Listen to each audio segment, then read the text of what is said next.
Hello friends, welcome back to the channel study with Praveen. तो इस video में हम लोग डिस्कस करेंगे कि आपका एसएससी सीजीएल का आपका जितना भी पोस्ट है, जो पोस्ट में सीपीटी रिक्वायर्ड है, डेस्ट रिक्वायर्ड है और नॉन सीपीटी और नॉन डेस्ट जिसमें कुछ नहीं रिक्वायर्ड है। ठीक है, तो उसके बारे में हम लोग डिस्कस करेंगे।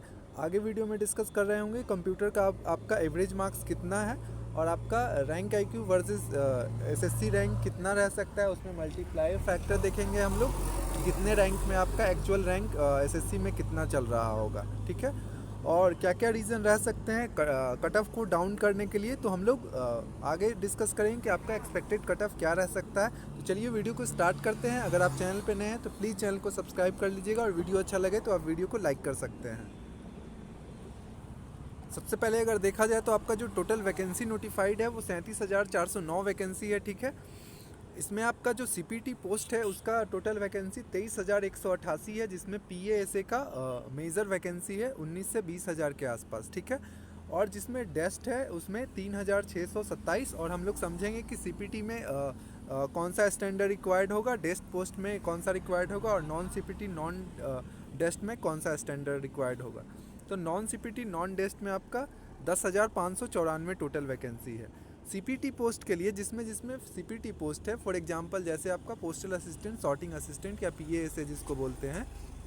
ठीक है, जिसका यूआर का आपका जो यूआर का जो एज है वो 27 ईयर से कम होना चाहिए, 27 ईयर या उससे कम। ओबीसी में आपका 3 ईयर्स रिलैक्सेशन है। ठीक है, तो इसका सबसे कम वैकेंसी कम आपका कट ऑफ जाने वाला है। तो इसमें आपको सीपीटी रिक्वायर्ड है। तो सीपीटी में क्या होगा कि आपको कंप्यूटर में हायर स्टैंडर्ड में पास करना होगा। ठीक है, जो कि अभी एसएससी सेट नहीं किया है। तो हम लोग आगे वीडियो में देखेंगे कि कितना आपका चाहिए होगा कंप्यूटर में मिनिमम मार्क्स।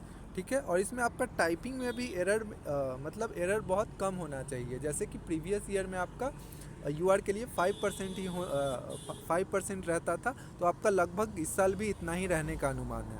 तो ये आपका सीपीटी पोस्ट हो गया। फिर आपका डेस्ट जिसमें रिक्वायर्ड होगा, तो डेस्ट वाले में आपको सिर्फ टाइपिंग जो रहेगा उसमें हाइयर स्टैंडर्ड रहेगा। जैसे टाइपिंग में 5% एरर आपको अलाउड रहेगा।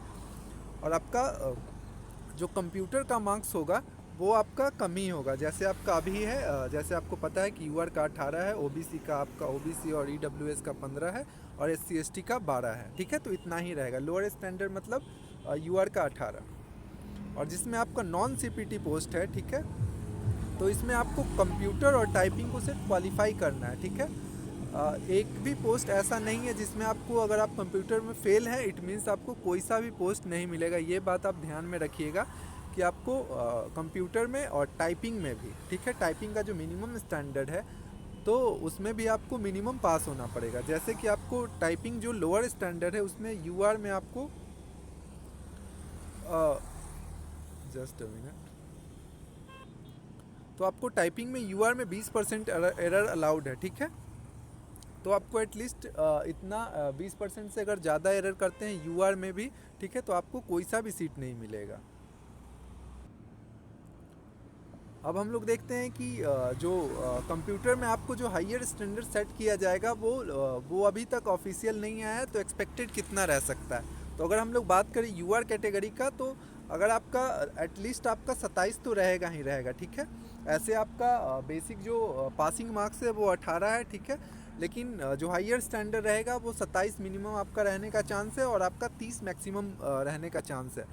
तो आपको 30 से ज़्यादा रहने का अनुमान नहीं है। अगर 30 से ज़्यादा हुआ तो मैक्सिमम कैंडिडेट फेल कर जाएंगे और बहुत सारा पोस्टल असिस्टेंट, सॉर्टिंग असिस्टेंट का ऐसा हो सकता है कि आपका वैकेंसी भी वैकेंट रहने का चांस है। ठीक है, तो 30 से ज़्यादा कोई भी केस में नहीं जाएगा आपका। सिमिलरली आपका ओबीसी में 24 जा सकता है और मैक्सिमम अगर गया तो ये आपका 27 जा सकता है। अभी के लिए मेरे हिसाब से अगर हमसे पूछे तो कितना जा सकता है, तो आपका जो मिनिमम जो ये है 27, 24 और 21 एससी एसटी के लिए। ठीक है, बट ये मैक्सिमम 24 के रेंज में जा सकता है। ठीक है, बट ये आप अभी के लिए मान सकते हैं। अगर आपका यूआर से हैं 27, ओबीसी से 24 और एससी एसटी से हैं तो 21 मार्क्स अगर बन रहा है तो आपका बहुत ज़्यादा हाई चांसेस है कि आपको एटलीस्ट पीएएसए का पोस्ट मिल जाएगा। सिमिलरली कंप्यूटर के लिए जो हाइयर स्टैंडर्ड सेट किया जाएगा वो आपका यूआर के लिए 5%, ओबीसी ईडब्ल्यूएस के लिए 7% और एससी एसटी के लिए 10%। ठीक है, तो इतना इतना आपका होना चाहिए। अगर आप यूआर कैटेगरी के हैं, ठीक है, और आपको 2000 की ये स्टॉक्स टाइप करने को मिला था, ठीक है, अगर आप 1900 की स्टॉक्स ही टाइप किए हैं, इट मीन्स कि अगर आपने कोई लाइन स्किप कर दिया था एग्ज़ाम में, ठीक है, आपका एक्यूरेसी 90 मतलब 98 99% भी आपको लग रहा होगा, तो देखिए आपका एग्ज़ाम में तो टाइपिंग के दौरान आपको लगता है कि मेरा एक्यूरेसी ठीक है, लेकिन कुछ ना कुछ वर्ड छूट जाता है, ठीक है। तो अगर आपने लाइन स्किप किया है तो ज़्यादा चांसेस है आप डिसक्वालीफाई हो सकते हैं। ये मिनिमम स्टैंडर्ड में, सॉरी, ये जो हाइयर टाइपिंग स्टैंडर्ड है, और बाकी उसमें तो आप आराम से पास कर जाइएगा, उसमें कोई प्रॉब्लम नहीं है। अगर आप यूआर से भी हैं और 1700 1800 की वर्ड्स भी टाइप कर दिए हैं तो कोई प्रॉब्लम नहीं है, ठीक है।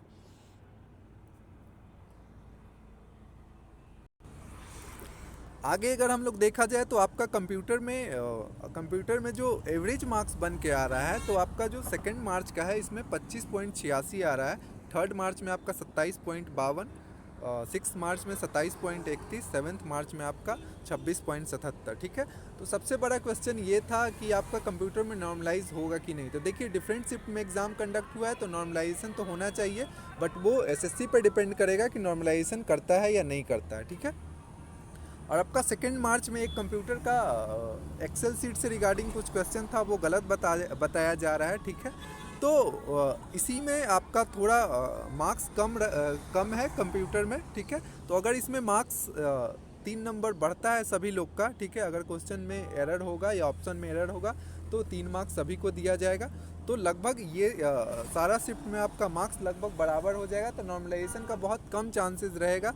अगर नॉर्मलाइजेशन होता भी है तो आपका सेवेंथ मार्च में भी आपका हाफ मार्क्स से लेकर मैक्सिमम 1 मार्क्स तक इंक्रीज कर सकता है, उससे ज़्यादा इंक्रीज नहीं करेगा। सेकेंड मार्च में अगर आपका मार्क्स एक्स्ट्रा बोनस मार्क्स मिल जाता है तो फिर आपका एवरेज जो है वो लगभग 27-28 के आसपास आ जाएगा, ठीक है। तो फिर ज़्यादा उसमें नॉर्मलाइजेशन नहीं मिलेगा। और ये आप एवरेज देख सकते हैं इसमें इसमें एक्चुअली 10 से 12 हज़ार कैंडिडेट ही डेटा सबमिट किए हैं क्यू मैथ्स में, इसलिए इसमें एवरेज ज़्यादा दिखा रहा है। अगर हम लोग देखें कि आपका पीएएसए का कितना वैकेंसी है, ठीक है, तो ये आपका टोटल कैटेगरी वाइज वैकेंसी देख सकते हैं। ये यूआर का वैकेंसी है, ठीक है। जो टोटल वैकेंसी है वो आपका 19,676 वैकेंसी है, जिसमें आपका कुछ हॉरिजेंटल रिजर्वेशन है, ठीक है। तो ये सब वैकेंसी को आपको माइनस करना पड़ेगा। और इसका जो एज लिमिट है वो 18 से 27 एज ग्रुप है, और इसमें आपका सीपीटी रिक्वायर्ड है, ठीक है। तो इसमें आपका सीपीटी रिक्वायर्ड है, इट मीन्स कि आपको पीए से पोस्ट के लिए आपको हाइयर कंप्यूटर भी चाहिए, हाइयर मार्क्स, और आपका जो टाइपिंग एरर भी है वो भी बहुत कम चाहिए, ठीक है। अगर आपको कोई ये कह के डाइवर्ट कर रहा है कि आपका कट ऑफ 270 से ऊपर जाएगा, ठीक है, तो मैं आपको कुछ फैक्टर्स बताता हूँ जिससे कि कट ऑफ आपका 255-60 से ज़्यादा नहीं जाने वाला है, ठीक है, यूआर कैटेगरी के लिए। और सिमिलरली आप हर एक कैटेगरी में 3 से 4 मार्क्स माइनस कर सकते हैं। तो आपका अगर आपका 255 से 260 के बीच में आपका मार्क्स आ रहा है तो डेफिनेटली आप सेफ फील कर सकते हैं, ठीक है। और कंप्यूटर में अगर आपका 27 प्लस मार्क्स आ रहा है, ठीक है, तो आपका बहुत ज़्यादा हाई चांसेस है कि आपका फाइनल सिलेक्शन 2400 ग्रेड पे आपका होने का बहुत ज़्यादा हाई चांसेस है। सिमिलरली अगर आपका एक्यूरेसी भी 95% है, अगर ये तीनों क्राइटेरिया को आप फुलफ़िल कर रहे हैं, ठीक है, तो आपका बहुत ज़्यादा हाई चांसेस है कि आप फाइनल सिलेक्शन कोई ना कोई पोस्ट आपको डेफिनेटली मिल जाएगा। ज़्यादातर चांस है कि आपको पीए से ही मिलेगा, ठीक है। अब हम लोग बात कर लेते हैं कि आपका रैंक आईक्यू और एसएससी के रैंक आईक्यू के जो आपका रैंक शो कर रहा है, और एसएससी के रैंक में कितना का मल्टीप्लायर फैक्टर आप लगा सकते हैं। जैसे मान लिया जाए कि अगर आपका रैंक आईक्यू में आपने अपना मार्क्स चेक किया, ठीक है, और आपका रैंक जो है आपका 1 से लेके 3000 के बीच है, ठीक है, तो आप 1.1 का मल्टीप्लायर फैक्टर लेके चल सकते हैं। ये आपका प्रीवियस ईयर के ट्रेंड को देखते हुए जितना कैंडिडेट ने डेटा सबमिट किया था, ठीक है, आपका जैसे एनटीपीसी एग्ज़ाम हुआ या सीजीएल का एग्ज़ाम हुआ था या सीएचएसएल का एग्ज़ाम हुआ था, तो कुछ इस तरह से मल्टीप्लाइंग फैक्टर चला था। जैसे मान लिया जाए कि अभी आपका रैंक आईक्यू में 3000 रैंक चल रहा है, ठीक है, तो आपका जो एक्चुअल एसएससी में चल रहा होगा वो लगभग आपका 3300 के आसपास रैंक चल रहा होगा, ठीक है। मैक्सिमम आपका 3400। तो जिनका रैंक बहुत अच्छा है तो उनका एसएससी में भी रैंक बहुत सही होगा, उसमें 300 से 400 का अंतर होगा, ज़्यादा का अंतर नहीं होगा। सिमिलरली अगर आपका रैंक 3000 से 10,000 के आसपास है तो आपका 1.2 का मल्टीप्लायर फैक्टर हो सकता है। 1.2 मीन्स अगर आपका रैंक 10,000 है तो आपका एसएससी में लगभग 12,000 के आसपास रैंक चल रहा होगा, ठीक है।